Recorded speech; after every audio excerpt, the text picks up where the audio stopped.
안녕하세요. 커스텀스 위드미 JH박입니다. 오늘은 구매 확인서 활용 방법에 대해서 알려드리겠습니다. 네, 그러면 시작해 보도록 하겠습니다. 먼저 목차입니다. 먼저 구매 확인서란 뭔지 간략하게 개요를 살펴볼 거고, 그 다음에 구매 확인서의 정의, 그 다음에 구매 확인서가 어떻게 적용되는지 원리에 대해서 알아볼 거고요. 그 다음에 본격적으로 구매 업체와 공급업체의 어떤 장단점이 뭔지, 그리고 단점이 있다면은 그거에 대한 해결책은 뭔지, 그 다음에 유의사항, 그 다음에 마지막으로 구매 확인서 발급 방법에 대해서 순서대로 말씀드리겠습니다. 먼저 개요입니다.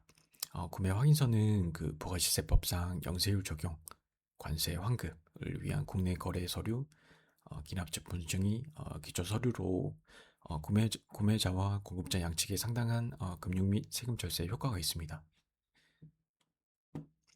특히 그 외화 획득용 원료 기재를 국내에서 매입하는 경우 구매자가 구매 확인서를 공급자에게 발급해 줌으로써 공급자는 이러한 혜택이 있거든요. 공급자는 간접 수출 실적을 인정받을 수 있습니다. 그래서 무역 금융이라든지 포상이라든지 정부 지원 혜택을 받을 수 있고요. 그리고 구매자는 영세율 세금 계산서를 통해서 현금 유동성 확보랑 관세 환급의 혜택을 받을 수 있는 그런 장점이 있습니다.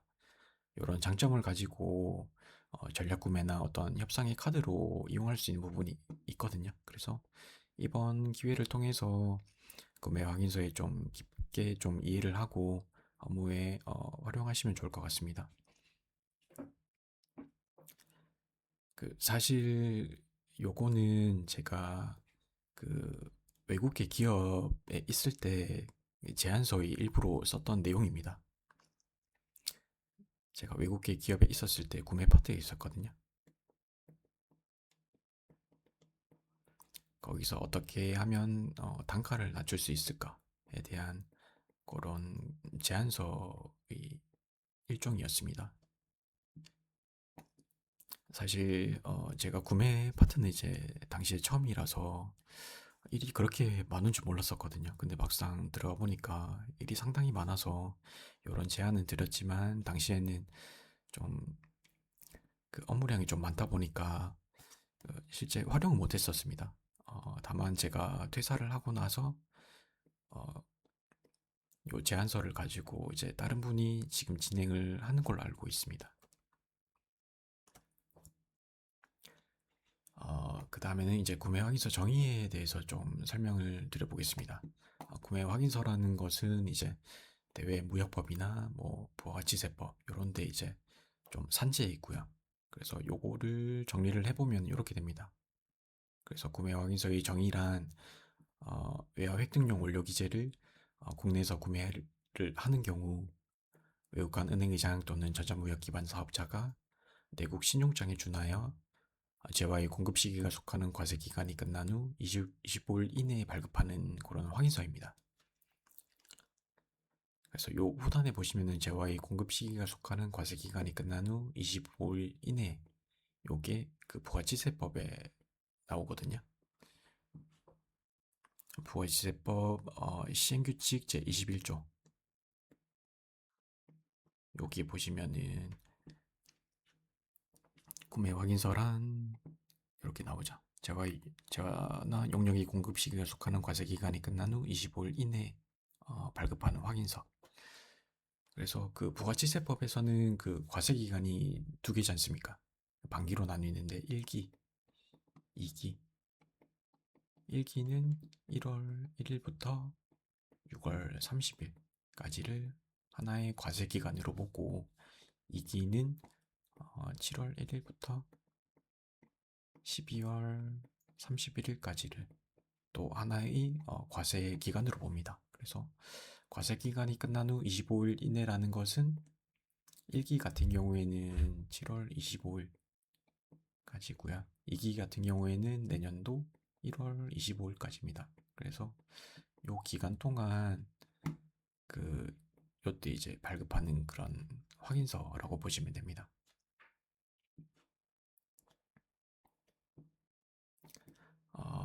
부가치세법에서 구매 확인서는 수출의 전 단계에서 발행하는 서류로 간접 수출로 인정되기 때문에 이제 영세율 적용이 가능한 겁니다. 요 의미는 그 부가치세법에 보면은 이제 세율이 두 개지 않습니까? 10%. 그 다음에 0%. 원칙은 10%인데 원칙에도 불구하고 예외를 적용해 주겠다. 0%는 언제 적용하는지 아시나요? 요건 이제 보통 수출할 때 영세율을 적용해 주거든요. 사실상 이게 이제 국내에서 구매하는 거지 않습니까? 근데 이거는 국내에서 구매하는 거고 한데 뭐 수출하는 게 아닌데 왜 이거를 영세를 시켜주냐 했을 때는 직수출은 아니지만 이제 간접 수출, 이제 구매자가 구입을 해서 수출을 할 거다. 그래서 그 수출의 전 단계로 보기 때문에 구매 확인서를 발행하시면은 이게 간접 수출로 인정되는 그런 효과가 있습니다. 그래서 오른쪽에 보시면은 이게 구매 확인서거든요. 조금 명칭은 다르게 되어 있는데 전체적으로 보시면은 이제 구매자, 누가 구매하는지, 그리고 공급자가 누군지, 그 다음에 구매 원료 기재의 내용이 있고, 그 다음에 외화 획득용 원료 기재라는 사실을 증명하는 서류, 뭐 이런 것도 있고요. 그 다음에 세금 계산서 이런 것도 있습니다. 제가 쭉 보다가 이제 세금 계산서가 조금 이해가 안 되더라고요. 왜냐면은 어, 구매 확인서는 구매자가 발행을 하는 거거든요. 구매자가 발행을 하는 건데 세금 계산서는 누가 발행하죠? 요건 이제 공급자가 발행을 하는 겁니다. 그래서 이게 왜 있을까 하다가 이제 찾아보니까 유트레이드 허브에 들어가 보니까 이런 게 있더라고요. 그래서 결론적으로는 이제 요거는 사후 발급입니다. 구매 확인서는 이제 사전 발급이랑 사후 발급이 가능하거든요. 사전 발급은 이제 외화 획득용 원료 기재를 구매하려는 경우, 아직 구매하지 않은 경우, 이제 미리 구매자가 발행을 해가지고 이제 공급자에게 줍니다. 그러면 공급자는 영세율 세금 계산서를 끊어주면 되겠죠. 근데 외화 획득용 원료 기재를 이미 구입한 경우, 그리고 구매를 하고 구매 확인서를 발행했을 때 이제 여기 적는 겁니다. 그렇게 이해를 해주시면 될 것 같습니다. 다음 구매 확인서로 관세 환급도 가능하다고 했잖아요. 그래서 근거 규정은 이렇게 있고요. 이렇게 보시면은 그 수출용 원재료에 관한 관세 등 환급 사무 처리에 관한 곳이 48조랑 55조에 보시면은 기납증 발급을 위한 국내 거래 인증 서류, 그리고 55조에는 분증 발급을 위한 국내 거래 인증 서류로 구매 확인서가 사용되거든요. 그래서 그 기납증은 뭐냐 하면은 요게 기초 원재료 납세 증명서의 약칭입니다. 그래서 공급자가 물건을 외국으로부터 가져와서 제조 가공을 했으면은 공급자가 기납증을 발행을 하는 거고요. 공급자가 외국으로부터 원료를 가지고 왔는데 제조 가공을 하지 않는다면은 관세 환급이 기초 서류로서 요 분증은 분할 증명서의 약칭이거든요. 수입세액 분할 증명서의 약칭입니다. 그래서 요거를 발행을 할 수 있습니다. 요거에 대해서는 그 나중에 조금 더 상세히 설명드리도록 하겠습니다. 예, 다음은 그 구매 확인서로 어떻게 영세율을 받을 수 있는지, 그리고 관세 환급을 받을 수 있는지 그런 적용 원리에 대해서 설명해 드리겠습니다. 먼저 부가치세법상 영세율이 적용되는 그 일반적인 경우를 좀 설명드려야 될 것 같은데요. 먼저 이게 부가치세법에서 적용되는 거다 보니까 부가치세법에 대해서 간략히 좀 설명을 드리면은, 그 부가치세법은 그 각 단계마다 창출된 부가치에 대해서 그 부과하는 세금입니다. 그래서 여기 밑에 보시면 여러 단계가 있죠.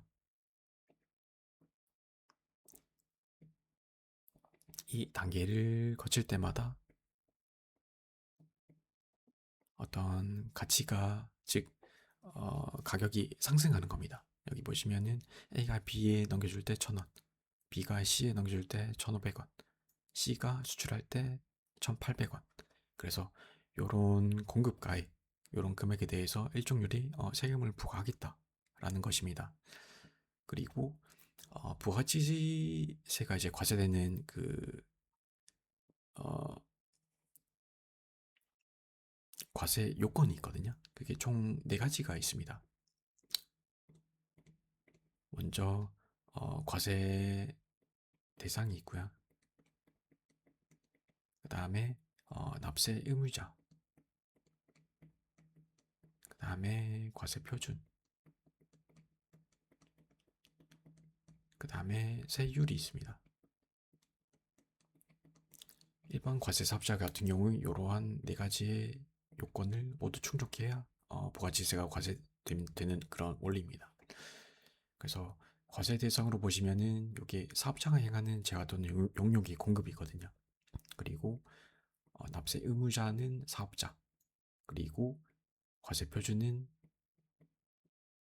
공급가액입니다. 그리고 세율은 여기 10%랑 0%가 있거든요.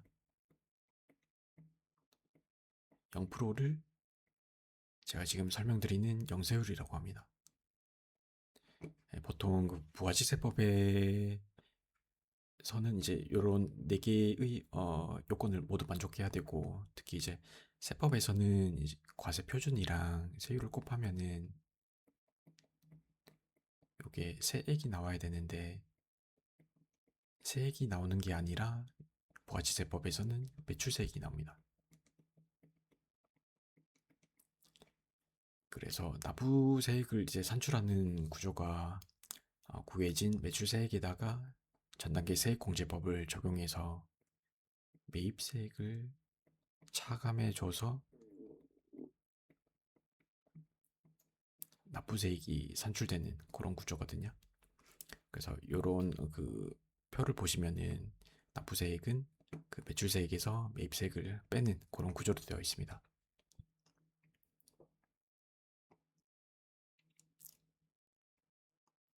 그리고 이제 그 여기서 넘겨줄 때 C가 이제 그 최종 수출자라고 보는 겁니다.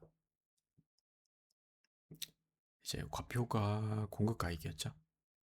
과표에서 세율을 곱하면은 세율, 여기는 이제 국내 거래 단계니까 10%. 그 다음에 C가 최종 수출을 하고 요때에는 수출할 때는 0%를 적용하니까 0%. 그래서 그 과세 표준, 즉 공급가에다가 세율을 곱하면은 요게 매출세액이 됩니다. 여기서는 그 1,000원에다가 10%를 곱했으니까 100원이 될 거고, 요 두 번째 단계에서는 1,500원에다가 10%를 곱했으니까 150원이 될 거고, 마지막 수출 단계에서는 그 1,800원에다가 요거는 수출이죠. 그래서 10%가 아니라 0%를 곱하면은 0이 됩니다. 근데 일반 과세 사업자 같은 경우에는 그 납부세액이 이렇게 해서 이제 안 나온다고 했잖아요. 그래서 그 구해진 매출세액에다가 전 단계 세액공제법을 써가지고 어, 이전 단계에서 발생한 세액, 그러니까 이전 단계의 매출세액을 그대로 끌고 오는 겁니다. 그래서 요거를 매입세액으로 보거든요. 요렇게 끌고 와서. 그래서 납부세액이 요 단계, 첫 번째 단계에서는 100원, 두 번째 단계에서는 150원, 세 번째 단계에서는 이게 마이너스 150원이 됩니다. 그래서 C는 수출을 하고 요거를 그 세무서로부터 환급을 받거든요. 그래서 수출할 때는 이렇게 이제 수출 전에 국내에서 이제 발생한 모든 부가 가치를 이제 0으로 만들어줍니다. 이렇게 되는 구조이고요. 그렇다면 영세율을 왜 적용하느냐라고 하면은 요거는 그 재화가 이제 국경을 넘을 때 그 이중 과세 방지를 위해서 그 소비지국에서 한 번만 그 나라의 부가가치세율로 이제 과세를 하거든요. 그런 원리라고 보시면 됩니다. 그 다음에 본격적으로 이제 구매 확인서가 발행되었을 때 영세율은 그러면은 어떻게 적용되느냐라고 보면은 우선은 구매 확인서는 그 물품을 구입하려는 자가 이제 발행을 합니다. 그래서 요거를 구매 확인서를 발행을 해서 공급자에게 줍니다. B가 되겠죠. 그래서 B는 이 구매 확인서를 가지고 그 수출의 전 단계이기 때문에 간접 수출로 인정되잖아요. 그래서 영세율 세금 계산서를 발행을 할 수 있습니다. 그러면은 이제 요 두 번째 거래 단계에서는 그 1,500원에다가 이제 0%를 곱하는 거죠.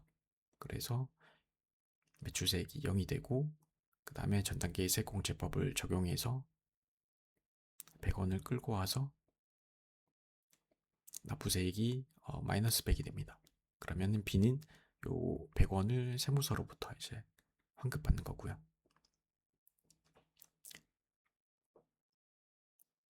그리고 원래는 이제 그 B가 C한테 이제 넘겨줄 때 1,500원에 팔았지만 그 부가가치세도 같이 얹어주거든요. 그래서 사실상 C는 B한테 1,650원에 사오는 겁니다. 그리고 B는 이 150원을 가지고 있다가 세무서에 납부하는 거거든요. 근데 밑에 이 케이스 1을 보시면은 이제 B가 그 관세 환급을 그 부가치세를 환급받기 때문에 사실상 B에서 C로 이제 물품을 공급할 때 150원이 더해지지 않는 것입니다. 그래서 이때 효과가 뭐냐고 하면은 C는 B로부터 자재 구입 시 거래 증수 드는 비용 150원이었기 때문에 현금 유동성이 확보되고 부가치세법상 이제 환급 절차가 생략되는 그런 효과가 생깁니다. 그래서 150원을 뭐 어차피 이제 그 원칙대로 150원을 넘겨주더라도 C가 이제 다시 150원을 환급받을 수는 있거든요. 하지만 이렇게 두 번째 케이스 1에서 보시듯이 그 150원이 없기 때문에 C는 어떤 다른 자재를 더 구입을 하거나 아니면은 뭐 그 R&D 연구개발 쪽에 더 자금을 투자를 할 수 있겠죠. 그래서 현금 유동성이 확보되는 그런 장점이 있습니다. 그리고 뭐 두 번째 환급 절차 생략은 원래는 150원을 C가 이제 환급을 받아야 되지만 구매 확인서를 통해서 B가 부가치세를 환급받게 되면은 C는 뭐 납부하거나 환급받을 게 없죠. 그래서 그런 겁니다. 그리고 관세 환급은 이제 어떻게 적용이 되느냐 하면은 B가 관세 환급이 기초 서류로 기납증 아니면 부증을 발행할 수 있거든요. 그 근거는 구매 확인서가 있어야 됩니다. 그래서 B가 만약에 이제 그 원재료가 외국으로부터 물건을 원자재를 사왔다. 그러면은 이제 이거를 세관장 아니면 관세사로부터 발행받을 수 있거든요. 그래서 C는 이런 기납증이나 부증을 가지고 수출하고 그 다음에 5년 이내에 관세 환급을 신청할 수 있습니다. 그리고 관세 환급에 대해서는 조금 더 자세하게 설명드리겠습니다. 그러면 관세 환급에 대해서 조금 더 자세히 알아보도록 하겠습니다. 먼저 환급이라는 것은 내가 낸 관세 등에 대해서 다시 세관으로부터 돌려받는 것을 말하거든요. 환급을 크게 보면은 이제 관세법상의 환급이 있고 관세 환급 특례법상 환급이 있습니다. 지금 우리가 알아볼 거는 관세 환급 특례법상 환급이고요. 여기 보시면 이제 환급 요건이 총 4가지가 있습니다. 그래서 여기 4가지 요건을 모두 충족해야 내가 납부한 관세 등에 대해서 돌려받을 수 있는 것입니다. 환급 요건으로 보시면 첫 번째는 관세 등을 납부하고 수입한 원재료가 관세 환급 특례법상 환급 대상 원재료에 해당이 돼야 되고요. 두 번째는 수출 이행 기간 2년 이내에 환급 대상 수출에 제공되어야 하고요. 그 다음에 수출 등에 제공된 날로부터 5년 이내 환급 신청을 하셔야 됩니다. 그리고 두 번째는 그 기납증, 분증이 왜 발행되는지에 대한 건데요. 수출용 원재료 국내 거래 증명 제도라고 합니다.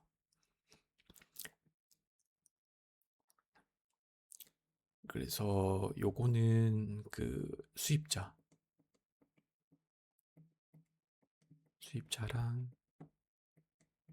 수출자가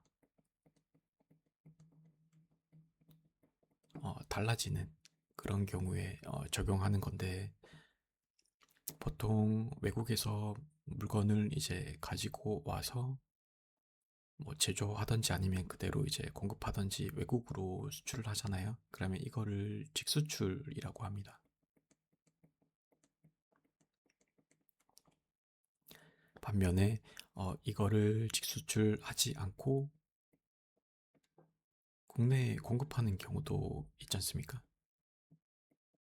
그리고 마지막으로 이제 공급받은 자가 외국으로 이제 수출했을 때 요 당사자가 수입 신고 필증을 대신해서 기납증이랑 분증을 발행을 해주는 겁니다. 그래서 최종적으로 그 마지막 거래 단계의 수출자가 수출했을 때 기납증이랑 분증을 이 담당자가 이제 그 넘겨줌으로써 관세 환급이 신청 서류로 쓸 수 있거든요. 그래서 그런 국내 거래 증명 제도라고 보시면 됩니다. 다음은 이제 관세 환급을 할 건데 환급액은 이제 어떻게 산출을 하냐라는 건데, 요거는 개별 환급이랑 간이정액 환급으로 나뉩니다. 사실상 그 법상 표현으로는 이제 간이정액 환급이라는 게 있고요. 개별 환급은 그 표현 자체가 없습니다. 다만 이제 간이정액 환급이랑 비교하기 위해서 개별 환급이라는 어떤 용어가 생긴 것 같아요. 그래서 조금 알아보면은 이제 개별 환급 같은 경우에는 수입한 물품을 그대로 수출 공급하거나 수출 공급 물품 제조에 소요된 원재료의 납부세액을 정확히 산출하는 그런 환급 방법입니다.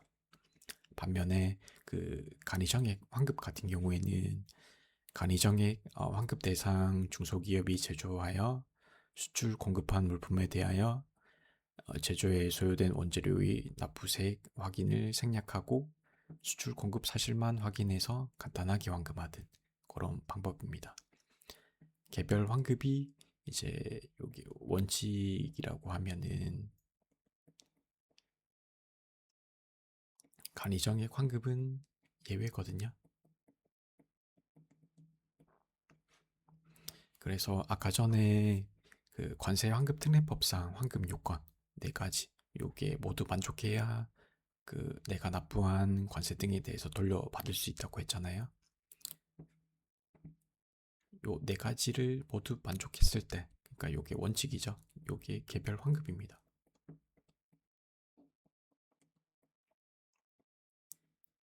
근데 개별 환급에 대한 예외 규정으로 간이정액 환급이 적용된다고 했잖아요. 그러면은 요거 그 네 가지 요건을 모두 만족하는 게 아니라 3번, 4번 요것만 만족해도 간이정액 환급이 신청 가능하다라고 보시면 됩니다. 적용 대상으로 보시면은 개별 환급은 모든 수출 기업, 모든 수출 물품에 적용이 가능하고 간이정액 환급은 요건이 있습니다. 먼저 중소기업이어야 되고요. 그 다음에 제조기업이어야 되고요. 그 다음에 아래 요건을 모두 만족해야 됩니다. 직전 2년간 매년도 환급 실적이 8억 원 이하여야 되고요. 그리고 당해 연도 1월 1일부터 환급 신청일까지 환급 실적이 8억 원 이하여야 됩니다. 추가적으로 간이정액 환급율표에 계기된 수출 물품이어야 됩니다. 그래서 어떻게 보면은 요건이 1개, 2개, 3개, 4개죠. 그래서 여기 요건을 하나라도 이제 충족하지 못하면은 간이정액 환급을 할 수 있는 게 아니라 개별 환급을 해야 됩니다. 그래서 중소 제조업체더라도 뭐 만약에 간이정액 환급율표에 어떤 그렇게 계기된 수출 물품이 없다면은 이제 개별 환급을 적용해야 됩니다. 개별 환급이 상당히 좀 까다롭거든요. 그래서 이제 원칙에도 불구하고 좀 간이하게 적용시켜 준다는 건데, 어,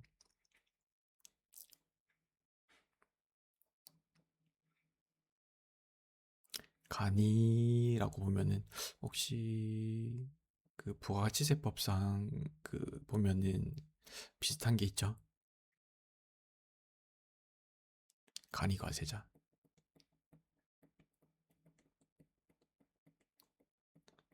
이것도 예외 규정이었잖아요. 원칙은 일반 과세 사업자였고, 그래서 그것도 같이 이제 뭐 비교를 해보시면은 또 연결되는 부분이 있다 보니까 좀 뭐 참고해보시면은 또 재밌지 않을까 싶습니다. 그리고 환급액 산출 방식도 조금씩 달라지는데요.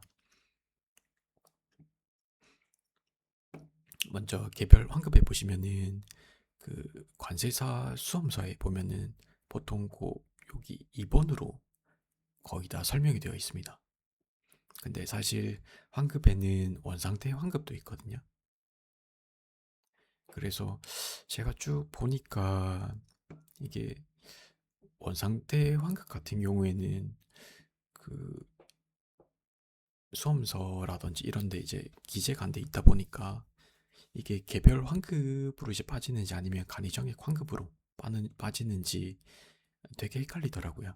근데 간이정액 환급은 아니에요. 그래서 제가 쭉 이제 논리를 좀 접목하다 보니까 이쪽이 맞는 것 같더라고요. 그래서 요거는 이제 그 표현은 없는데 그냥 제가 이렇게 지었습니다. 그래서 이렇게 넣다 보니까 이제 전체적인 그 맥락이 쫙 맞아 떨어지더라고요. 그래서 제가 이렇게 넣은 겁니다. 그래서 원상태 개별 환급의 경우에는 납부세액 증명 서류상 요거는 뭐 수입 신고 필증이 될 수 있겠죠. 단위당 납부세액 곱하기 수출 공급 수량 이렇게 될 겁니다. 그리고 뭐 수입 신고 필증뿐만이 아니라 이제 요거는 분증 이런 것도 있을 수 있습니다. 그리고 제조 개별 환급은 이제 특히나 이제 어려운 게 소율한 계산서를 작성해야 되거든요. 그래서 수출 공급 물품 제조에 소요된 원재료를 확인해 가지고 추가적으로 수출 확인 서류랑 납부세액 증명서류 비교해서 산출하는 그런 방식입니다. 반면에 간이정액 환급 같은 경우에는 수출하는 경우도 있고 이제 국내에 공급하는 경우도 있잖아요. 그래서 수출할 때는 뭐 수출 신고 필증이 있을 거고 수출 신고 필증상 FOB 원화 가격에 간이정액 환급율표상 환급액을 곱하고 거기다가 10,000원을 나눠주시면 됩니다. 요게 왜 그러냐면은 그 간이정액 환급율표가 있다고 했잖아요. 그래서 여기에 가보면은 그 물품당 이제 그 뭐 10,000원당 뭐 10원, 20원, 30원 이렇게 돼 있거든요. 그래서 요거를 수식으로 이제 표현해 보면 요렇게 나옵니다. 그리고 그 국내 공급했을 때 뭐 기납증, 뭐 분증, 분증은 아니죠. 그래서 기납증 발급했을 때 특히 뭐 내국 신용장 아니면 이제 구매 확인서 등의 원화 공급 금액에다가 간이정액 환급율표상 환급액을 곱하고 거기다가 10,000원을 나눠주시면 됩니다. 그래서 이제 보시면은 비사 공급자 입장에서는 이제 시사가 구매 확인서를 발행해 줬잖아요. 그래서 그런 구매 확인서를 근거로 세관장 아니면 관세사에게 기납증, 분증을 발급 신청을 할 수가 있습니다.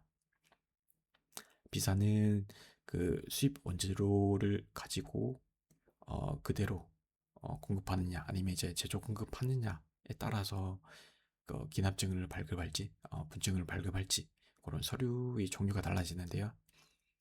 먼저 제조 광후 이제 시사에게 물품을 공급한다 그러면 기납증이 발행이 될 거고 그 다음에 제조 가공하지 않고 그대로 공급한다 그러면 분증이 발행이 되겠죠. 그러면은 환급액 산출 방법에서는 이렇게 두 개로 나뉩니다.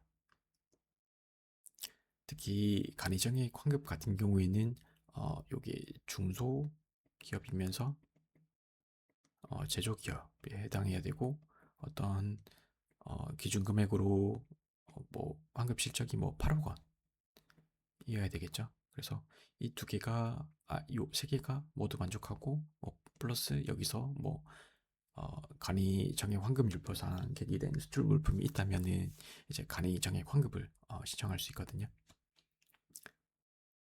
그런 게 이런 요건이 해당하지 않는다면은 이제 그 개별 환급 특히 이제 뭐 대기업 같은 경우 이제 보통 개별 환급을 쓰거든요.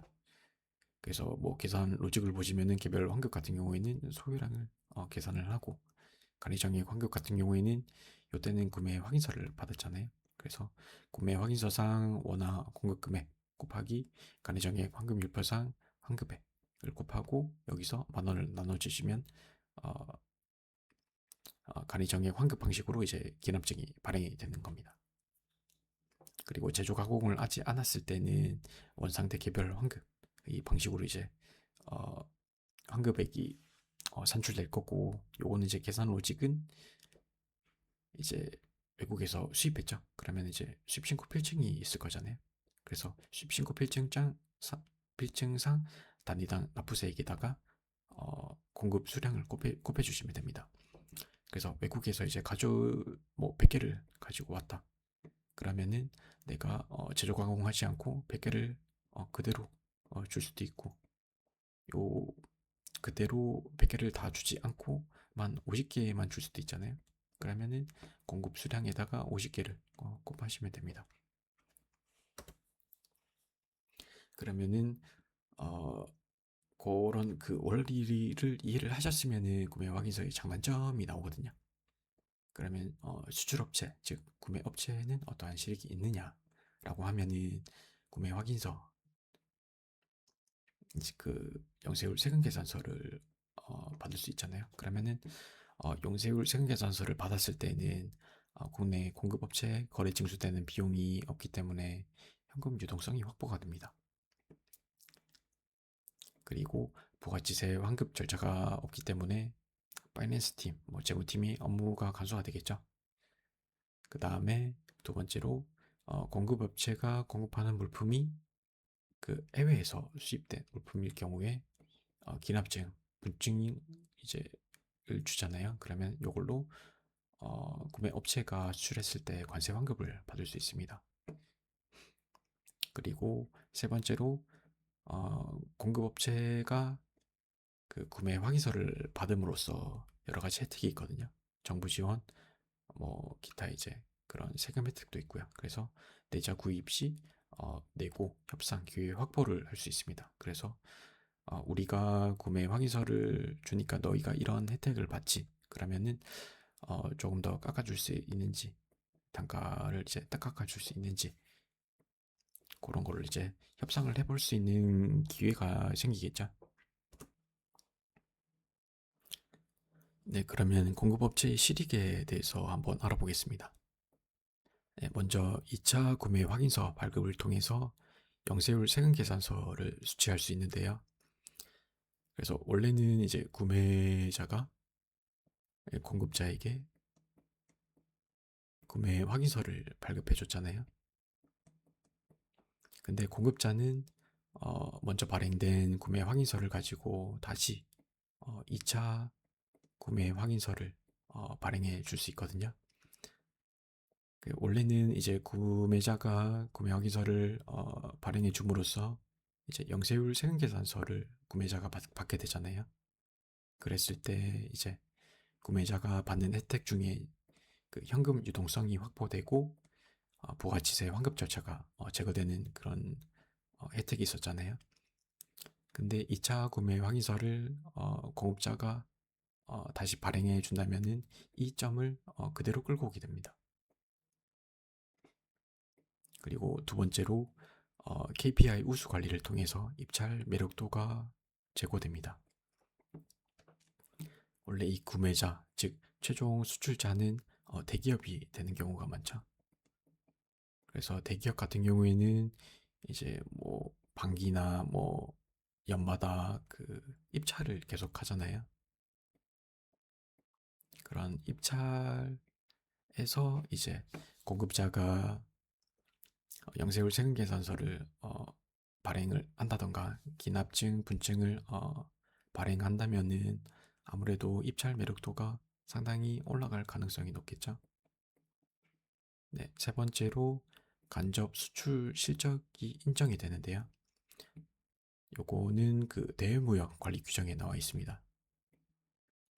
그래서 구매 확인서에 의한 공급은 간접 수출로 인정이 되기 때문에 수출 실적으로 인정을 받을 수 있거든요.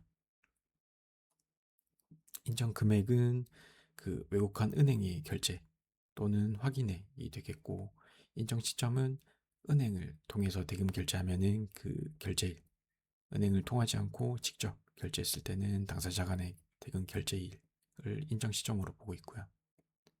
그 다음에 수출 실적 확인 및 증명 발급 기관은 외국한 은행의 장 또는 전자무역 기반 사업자가 됩니다. 전자무역 기반 사업자는 그 KT넷이라고 하고요. KT넷이 운영하는 플랫폼이 그 유트레이드 허브입니다. 그래서 유트레이드 허브에 들어가 보시면은 간접 수출 실적으로 인정되었을 때 받을 수 있는 혜택이 나와 있거든요. 좀 정리를 해보면은 무역금융, 보증, 정책자금 지원, 포상, 마케팅 지원, 인력 채용 등이 있습니다.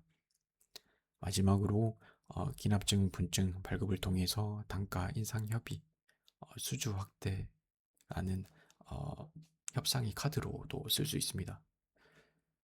그래서 기납증, 분증을 이제 발급하면은 최종 수출자가 수출하고 그 관세 환급을 받지 않습니까? 그래서 그 인하된 분만큼 단가를 인상해 줄 수 없는지, 사실상 그 단가 인상하는 거는 힘들지 않겠어요? 그래서 대신에 어, 물량을 조금 더 이제 수주 물량을 조금 올려달라, 이렇게도 이제 활용할 수 있고요.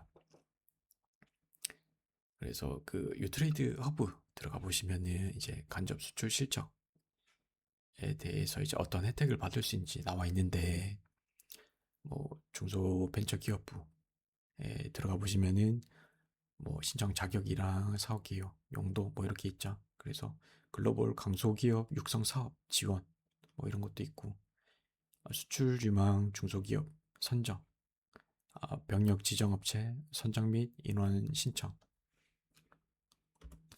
그리고 한국무역협회에서는 이제 수출입탑 업체 선정, 무역진흥자금 융자 지원, 그 다음에 아펙 기업인 여행카드 발급, 금융기관에서는 그 무역금융, 그 다음에 여신지원식 금리 우대, 그리고 은행별 수출기업 지원 프로그램 운영, 그리고 한국무역보험공사에서는 뭐 단기 수출 보험이라든지 수출용 원자재 수입 신용 보증이라든지 이런 우대 혜택이 있습니다.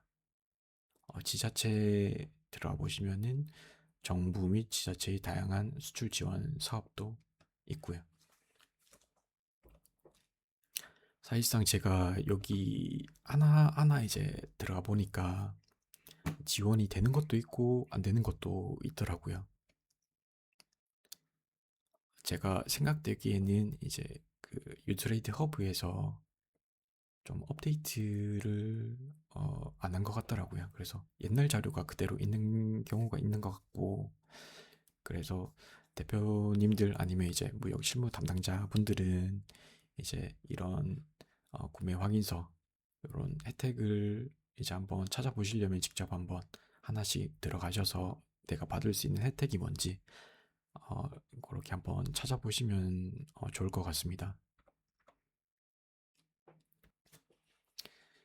그 다음에 그 구매 확인서를 발행했을 때 어떤 단점이 있는지, 그리고 단점이 있을 때 어떻게 해결할 수 있는지에 대해서 조금 말씀을 드려보겠습니다.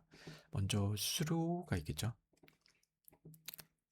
유트레이드 허브에 보면은 그 수수료가 이렇게 나와 있습니다. 그래서 수수료가 두 개거든요. 첫 번째는 발급기간 수수료, 두 번째는 문서 중개 수수료 이렇게 있습니다. 그래서 이렇게 합산해가지고 그 수수료를 부담한다고 하더라고요. 그래서 문서 중개 수수료로 보면은 월 기본료 2만 원에다가 건당 2,000원에서 이제 4,000원을 가산을 하고요. 그 다음에 발급기간 수수료는 건당 5,000원입니다. 그래서 요거를 한번 계산을 해보면은 월 기본료가 2만 원이거든요.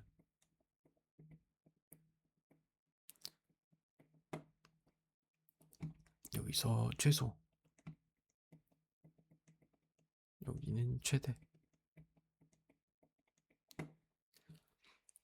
최소는 건당 2,000원, 그리고 5,000원이니까 요거는 7,000원이 되겠죠. 그리고 최대는 4,000원에다가 5,000원을 더하면은 요거는 9,000원이 되겠죠. 만약에 한 달에 10건씩 구매 확인서를 끊었다고 보면은 요거는 7만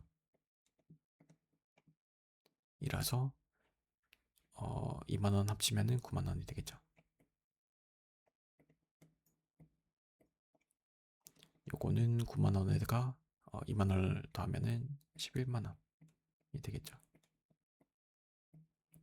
그래서 10건 발급했을 때 9만 원에서 11만 원 사이로 이제 부과가 된다고 보고요. 두 번째는 그 발급 및 사후 관리 업무량 증가가 있지 않을까 싶습니다. 그래서 구매 확인서 처음 도입하시는 기업들은 뭐 구매 확인서 어떻게 발급하는지도 모르고 또 그 업무량이 조금 많이 증가하겠죠. 그런 단점이 있지 않을까 싶습니다. 그래서 요거는 해결책을 보면 이제 건당, 요게 건당이었잖아요. 한 건당. 그래서 건당으로 이제 발급하는 게 아니라 월별로 이제 정기 발급을 좀 체계하시면은 좋지 않을까 싶고요.